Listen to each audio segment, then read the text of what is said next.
ভিতরে দেখেন চলে যাবে। প্রথম দেখেন এটা কি বাস্তব ইলেকট্রিক প্লাস্টিক, রক্ষ রাখেন আমার হাতের দিকে।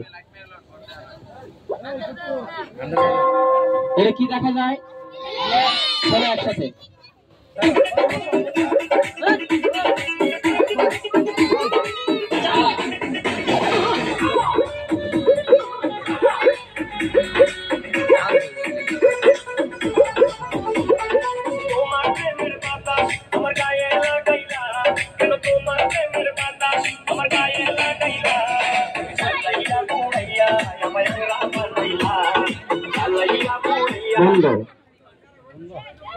কথা বলবেন আমি কি বলি দেখেন তো কাকারা, মুরব্বীরা, ভাইরা, আমার এই 5টা রিক্সা খেলা টাকার 50 টাকা টিকিট লাগে।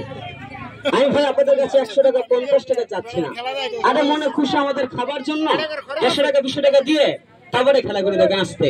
এই টাকা দেখেন আমার মাথার ঘামের দাম। এই খেলাটি দেখার আগে আমার মুরব্বী যাবে আর আমি যাবো, সবাই মিলে ভাইরা পকেটে হাত দেন, বিসমিল্লাহ করে খেলোয়াড় তুমি এসে যাও, সবার থান চাইবা। হ্যাঁ মা বোনরা ছোট ছোট ভাইরা তোমরা সবাই মিলে পকেটে হাত দাও, 10-200 টাকা দিয়ে তারপরে খেলাগুলি দেখেন।